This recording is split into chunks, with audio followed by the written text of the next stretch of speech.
사랑합니다. 오늘은 성탄절임과 동시에 2022년의 마지막 주일입니다. 그래서 우리 교우들께 한 가지를 여쭐 텐데 마음으로 한번 대답해 보시기 바랍니다. 올해 꿈꾸셨던 모든 일들을 다 성취하셨습니까? 나 자신에 대해서, 내 가정에 대해서, 우리 교회에 대해서 꿈꾸신 일들이 있으실 텐데 그 일들을 다 이루셨습니까? 여기에 대한 대답은 쉽지는 않습니다. 꿈이 있다는 건 참 아름다운 일입니다. 그런데 동시에 꿈이 있다는 것은 지금 이 순간 어떤 것에 대한 소망, 결핍이 있다는 뜻이 되기도 합니다. 우리 하나님께서도 꿈 하나가 있으셨어요. 하나님께서는 어떤 꿈을 가지고 계셨고 그 꿈을 이루기 위해 어떤 일들을 행하셨는지 오늘 말씀을 통해 확인하려고 합니다. 하나님이 어떤 꿈을 가지셨는지 계시록 21장 3절 4절 말씀 통해 확인하시겠습니다. 내가 들으니 큰 음성이 나서 이르되 보라 하나님의 장막이 사람들과 함께 있음에 하나님이 그들과 함께 계시리니 그들은 하나님의 백성이 되고 하나님은 친히 그들과 함께 계셔서 하나님의 꿈은 죄 많은 인생들과 함께 하시는 것이었습니다. 대단한 것이 아니라 거룩한 인생들이 아니라 죄 많은 인생들과 함께 하시는 것. 함께 하셔서 뭐 할까요? 모든 눈물을 그 눈에서 닦아주시니 다시는 사망이 없고 애통하는 것이나 곡하는 것이나 아픈 것이 다시 있지 아니하리니 죄인들과 함께 하시면서 우리의 눈에서 아픔을 곡함을 다시는 없게 해주신다. 그래서 처음 것들 그 모든 고통스러운 일들이 다 지나갔음이로라. 이것이 하나님의 꿈이었습니다. 오늘 성탄절을 맞아서 긴 병을 앓으시다가 아주 오랜만에 교회에 오신 권사님도 배웠고 수술 이후에 처음 예배당으로 걸음을 옮기신 장로님도 배웠고 이런 모습들을 볼 때마다 너무너무 감격스럽고 반갑고 좋아요. 그러나 우리 인생 가운데는 이런 아픔이, 눈물이, 애통이, 곡함이 없지 않아요. 이 죄 가운데, 이 아픔 가운데 살아가는 인생들을 보신 하나님의 꿈은 그들과 함께 하시는 것. 그래서 눈물 닦아주시고 다시는 눈물 흘릴 일이 없게 하시는 것. 그래서 오늘 계시록 4절 이후 바로 5절 말씀에서 하나님은 말씀하세요. 보라, 내가 만물을 새롭게 하노라. 이 말은 신실하고 참되니 기록하라. 얼마나 이걸 원하셨으면, 얼마나 만물을 처음껏 다 지나가고 새롭게 하기 원하셨으면 이 말이 신실하고 참되니 기록해둬라. 내가 반드시 이룰 거니까 기록해둬라. 이게 하나님의 꿈이었어요. 하나님의 꿈은 어떻게 이루어졌을까요? 하나님이 꾸신 꿈을 이루시기 위해 하신 일이 있죠. 이튿날 세례 요한이 예수께서 자기에게 나아오심을 보고 이르되 예수님이 이 땅에 오심. 하나님의 아들이 죄인의 몸을 입고 사람 옆에 오셔서 함께 하시는 방식으로 하나님은 당신의 꿈을 이루셨습니다. 2000년 전 로마 시대 때 얼마나 죄가 가득했습니까? 자고 일어나면 전쟁이에요. 자고 일어나면 사람이 죽어요. 자고 일어나면 성적인 문란함과 폭력들이 가득했어요. 그 깜깜한 죄악된 땅에 예수님이 오셨습니다. 그 예수님을 바라보았던 요한이 탄성을 질러요. 보라, 세상 죄를 지고 가는 하나님의 어린 양이로다. 하나님은 하나님의 독생하신 아들을 이 땅에 보내시되 세상 죄를 지고 가는 어린 양의 모습으로 이 땅에 보내셨어요. 우리가 가만히 돌아보면 사실 우리 안에 죄가 많잖아요. 감옥에 갇힐 큰 죄는 짓지 않았다 할지라도 가족에게 결코 드러나면 안 될 죄, 내 마음으로 몰래 숨기고 있는 죄 얼마나 많아요. 하나님의 법에 순종하지 않았던 죄가 얼마나 많아요. 이거 떼어버리고 싶은데 떼어지지가 않아요. 그래서 하나님이 거룩하신 하나님의 아들을 이 땅에 죄를 지고 갈 양의 모습으로 보내셨어요. 사람이 자신의 죄를 없애기 위해 양을 고르고 골라서 하나님 앞에 제사 올립니다. 그러나 이제 그 방식은 아니다. 내가 진짜로 너희의 죄를 사할 양 한 마리 보낼게. 하나님이 고르셨어요. 하나님이 직접 영원한 제사를 위해 한 마리 양을 골랐는데 그 양이 하나님의 아들이었습니다. 죄를 알지 못하시는 분께서 저와 함께 하시기 위해서, 저의 죄를 가져가시기 위해서, 그래서 더 이상 내가 벌을 받지 않고 그 아들이 대신 벌 받아서 영원토록 저주 없는, 벌 없는 두 번째 세상을 살게 하시기 위해서 당신의 아들을 속죄의 어린 양으로 이 땅에 고르고 골라서 보내셨대요. 그게 하나님의 어린 양이 이 땅에 오신 이유죠. 그런데 사실 이 계획은 이미 율법에 예고되었던 것입니다. 율법에서는 이 하나님의 어린 양이 어떻게 사람의 죄를 지는지 잘 설명을 하는데 그 법을 확인하시겠습니다. 아론은 그의 두 손으로 살아있는 염소의 머리에 안수하여, 아론은 대제사장으로서 죄인들의 대표입니다. 아론이 죄인의 대표로 염소 한 마리를 갖다 놓고 한 손이 아니고 두 손으로 자신의 몸을 기울여 안수합니다. 아론과 염소는 완전히 하나가 됐어요. 안수할 때 이스라엘 자손의 모든 불의와 그 범한 모든 죄를 아뢰고, 여호와여, 우리가 이런 죄인입니다, 심각한 죄인입니다 하고 세상 앞에 죄를 고백합니다. 그러면 아론이 안수한 손을 통해 모든 인류의 죄가 그 염소의 머리 위로 옮겨가는 거죠.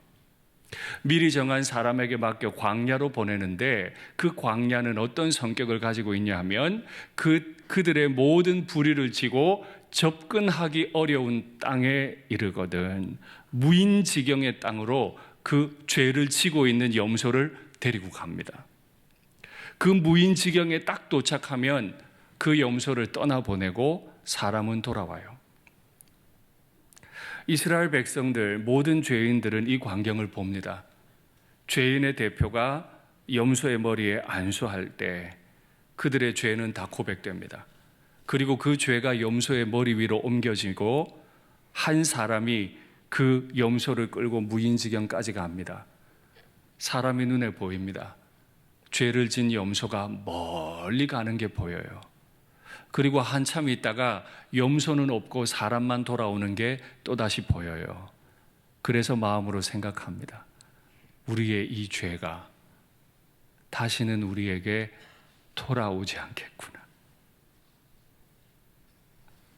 다시는 죄가 나를 괴롭히지 못하겠구나. 그래서 무인지경 골고다 언덕에 오르시기 위해 어린 양 예수님은 이 땅에 오셨습니다.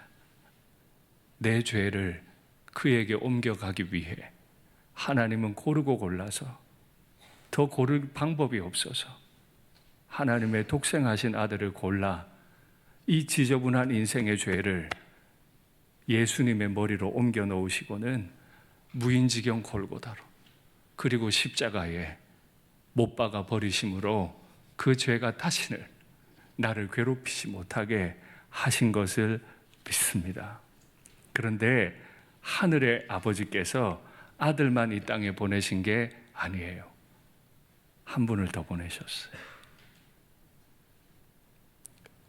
예수님을 가만히 보고 있는데 하늘로부터 비둘기같이 성령이 그의 위에 임하여 있더라. 내가 도대체 뭐라고? 이 윤상덕이가 뭐라고? 이 윤상덕이의 죄를 다 해결하시기 위해, 저에게 벌과 저주가 아니라 생명 주시기 위해 하나님의 아들을 어린 양으로 보내실 뿐 아니라 그 아들 위에 성령까지도 보내셨대요. 구약의 예언에 따르면 성령이 임하는 그 사람이 구원자, 메시아입니다. 이사야가 이렇게 예언했습니다. 확인하시죠? 이새의 줄기에서 한 싹이 나며 그 뿌리에서 한 가지가 나서 결실할 것이요, 예수님을 가리킵니다. 예수님 위에 여호와의 영이 임하는데, 예수님 위에 임하신 그 여호와의 영의 성격이 뭐냐 하면 지혜와 총명의 영이요, 모략과 재능의 영이요, 지식과 여호와를 경외하는 영이 강림할 겁니다. 예수님 혼자가 아니라 지혜의 영이 강림하세요. 그가 여호와를 경외함으로 즐거움을 삼을 것이며 그의 눈에 보이는 대로 심판하지 아니하며 그의 귀에 들리는 대로 판단하지 아니하며. 아멘. 하나님께서 윤상덕이의 죄를 다 머리에 지실 어린 양으로 예수님을 보내신 이후에 공생에 시작할 때 성령을 그 머리 위에 함께 보내신 이유, 예수님은 이 땅에 오실 때 하나님이시지만 죄인의 몸을 입고 오셨죠. 그래서 예수님은 육체가 졸리면 주무셔야 했어요. 배고프면 드셔야 했어요. 마지막 골고다 오르시기 전에는 이 골고다를 피하고 싶으셨어요. 육체를 가진 예수님이 이 죄인 구원하는 일 실패하지 않도록 성령께서 그 구원자 예수님께 옆에 오신 거예요. 내가 뭐길래 이 인생 그냥 지옥 보내면 될 거를 지옥 안 보내시려고 그의 아들을 어린 양으로, 그 어린 양 위에 성령까지 보내신 하나님. 도대체 예수님 머리 위에 임한 성령은 어떤 분이시길래 보내셨습니까? 이어서 말씀 확인하시겠습니다. 오직 하나님이 성령으로 이것을 우리에게 보이셨는데, 성령은 늘 보이시는 분이세요. 성령은 모든 것, 곧 하나님의 깊은 것까지도 통달하시느니라. 아멘. 성령은 어떤 분이시라고요? 무한하신 하나님의 가장 깊은 곳에 있는 그 마음까지도 통달하신 분. 하나님 아버지의 무한하심 한가운데 무엇이 있을까요? 내가 윤상덕이를 사랑해. 내가 윤상덕이 구원할 거야. 예수님이 십자가 지시는 게 힘들고 어려울 때마다 하나님의 깊은 마음을 아시는 성령께서 예수님 옆에서 말씀하세요. 예수님, 예수님. 하나님이 윤상덕이 구원하기 원해요. 조금만 더 참아요. 조금만 이 십자가의 길을 견뎌봐요. 십자가에서 내려오라고 유혹하지요. 내려오지 말고 견뎌야 돼요. 그래야 윤상덕이가 구원받아요. 내가 뭔데? 내가 뭔데? 하늘 아버지가 아들도 보내시고 성령도 보내서 아버지 깊은 마음에 있는 걸 아들에게 끊임없이 말씀하십니까? 계속 말씀 확인하시죠. 마음을 살피시는 이가, 하나님 아버지가 마음을 살피시는데 성령의 생각도 알아요. 성령이 하나님의 뜻대로 성도를 위해 간구하세요. 2000년 전에 예수님의 머리 위에 임해서 끊임없이 하나님의 마음을 계속 전해주었던 성령께서 이제 우리에게도 계속 아버지 마음을 전해주시는 줄 믿습니다. 화면 내려주세요.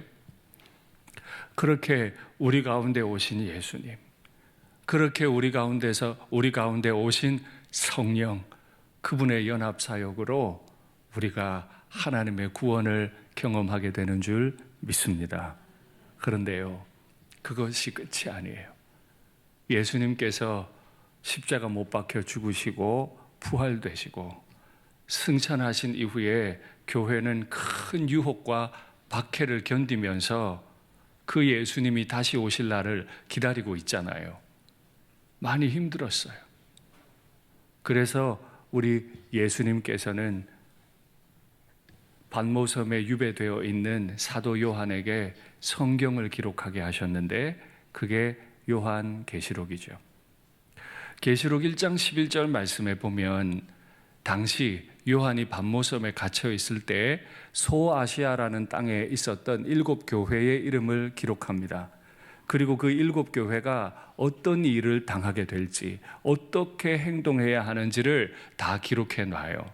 그리고 4장 1절에 가면 지금 현재 성경이 기록될 당시에 있었던 교회뿐 아니라 앞으로 교회들이 경험하게 될 엄청난 일들을 알려주시는데 얼마나 알려주고 싶으셨으면 patmos섬에 묶여있는 사도 요한에게 성령이 명령하십니다. 이리로 올라오라. patmos섬에 갇혀 있는데 하늘로 올라오라고 초청하세요. 이리로 올라오라. 내가 반드시 일어날 일들을 너에게 알게 할 거다.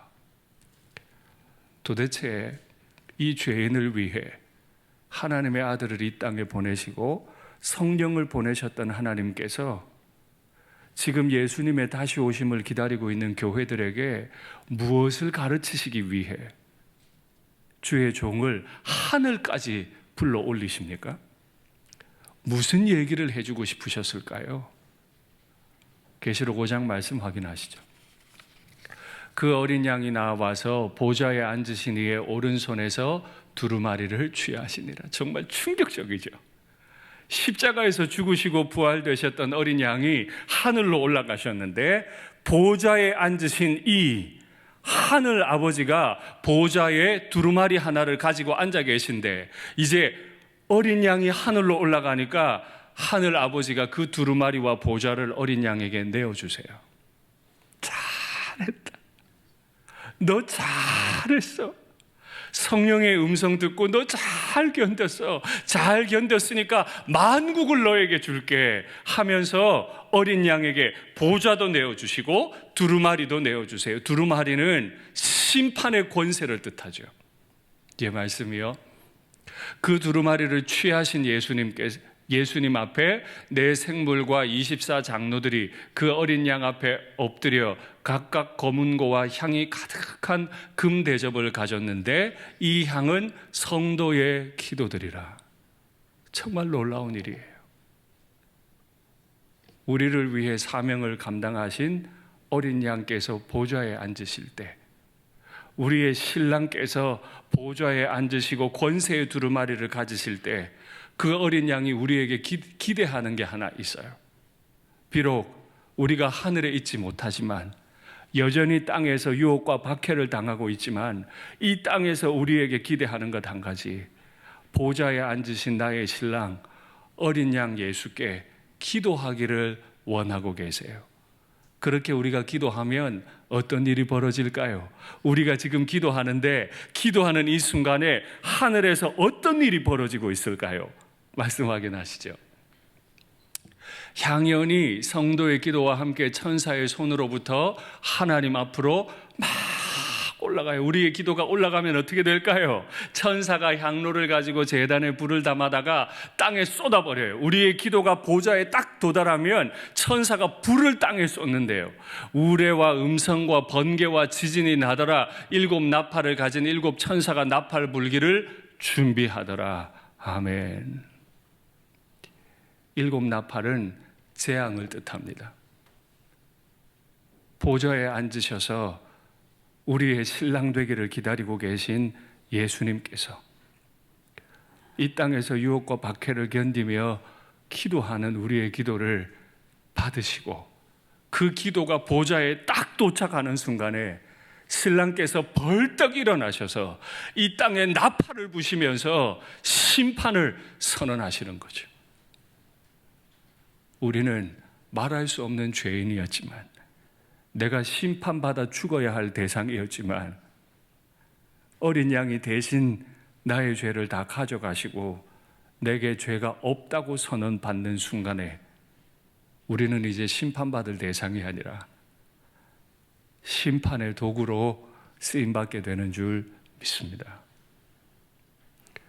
우리의 기도를 예수님께서 기다리시고 우리의 기도가 도착할 때 이 땅에 심판이 임하게 되는데, 여전히 우리는 이 땅에 있습니다. 아직 예수님께서 다시 오시지 않았습니다. 어린 양의 혼인 잔치에 우리가 올라가야 하는데 아직 올라가지 못했습니다. 하늘은 멈추어졌을까요? 우리의 신랑은 우리의 구원 계획을 포기하셨을까요? 아닙니다. 지금도 우리의 신랑께서 하늘에서 하고 계신 일이 하나 있어요. 지금도 우리를 위해 하고 계시는 일, 신랑 예수께서 무엇을 하시는지 말씀 확인하시죠. 또 내가 들으니 허다한 무리의 음성과도 같고 많은 물소리와도 같고 큰 우레소리와도 같은 소리로 이르되 할렐루야, 주 우리 하나님 곧 전능하시니가 통치하시도다. 지금 허다한 무리의 음성, 많은 물소리, 큰 천둥 같은 소리, 제가 여기서 마이크 대고 크게 외치고 싶은데 놀라실까 봐 그렇게는 못하겠고, 할렐루야, 주 우리 하나님 곧 전능하시니가 통치하시도다. 보좌에 앉으신 분이 두루마리의 권세를 가지고 이 땅을 통치하니까 천국에서는 소리가 막 들려요. 우리가 즐거워하고 크게 기뻐하자, 그에게 영광을 돌리자, 어린 양의 혼인 기약이 이르렀고. 이 지저분한 인생을 어린 양의 혼인 잔치로 올릴 날 다 됐어요. 어린 양 예수께서, 우리의 신랑께서 하늘에서 이 혼인 잔치 준비하셨어요. 그의 아내가 자신을 준비하였다. 나는 아무것도 준비한 게 없는 것 같은데, 신랑 되신 어린 양이 피를 대신 흘리심으로 깨끗해졌다. 이제 혼인 날짜가 됐어. 신부도 다 준비됐어. 마지막까지 신랑이 하시는 일이 하나 더 있어요. 확인하시죠. 또 내가 하늘이 활짝 열린 걸 보니, 보라, 백마와 그것을 탄 자가 있으니 그 이름은 충신과 진실이라. 여기 백마 탄 자는 예수님, 우리 신랑 되신 어린 양이시죠. 그 어린 양 신랑 되신 예수께서 백마를 타시는데 그가 공의로 심판하며 싸우더라. 우리가 이 땅에서 기도한 것 그대로 받으시고 우리를 위해 지금도 우리의 대적을 향해 치열하게 싸우고 계세요. 얼마나 싸우냐 하면 말씀을 가지고 대적을 찌르니까 그 대적의 피가 튀어서 우리 신랑 예수님의 몸에 다 피가 뿌려질 정도로 우리는 이 땅에서 고생하는 것 같은데, 우리의 신랑 되신 예수님은 하늘에서 마귀와 피가 터지도록 싸우고 계신 것을 믿습니다. 지금도 우리의 구원을 위해 우리의 신랑께서 일하고 계심을 믿습니다. 말씀이요, 그 이름은 하나님의 말씀이라 칭하더라. 아멘. 하나님의 아들이 어린 양이 되어 이 땅에 오신 이유, 단지 2000년 전 베들레헴 땅에 한 아기가 예쁜 모습으로 태어나기 위해서가 아니라, 이 죄 많은 인생을 깨끗하게 하셔서 영원한 천국에서 예수님의 신부가 되어서 함께 보좌에 앉아서 이 땅을 통치할 날을 기대하고 계심을 믿습니다. 간혹 12월 25일 크리스마스를 예수님 생일 축하해요 하고 예수님께 축하 말을 전하는데, 아닙니다. 크리스마스 때는 예수님께 축하를 전할 날이 아닙니다. 오늘 말씀에 따르면 크리스마스 때 축하받아야 할 사람은 저입니다. 제가 시집 가는 날, 제가 영원한 생명을 얻는 날, 내 눈에서 눈물이 거두어지는 날, 더 이상 애통이 없는 날, 그날을 내게 선물하기 위해 예수님이 오셨으니까 내가 축하받아야지. 그래서 우리 서로 축하 인사할까요? 축하합니다. 이게 하나님의 어린 양이 이 땅에 오신 이유라.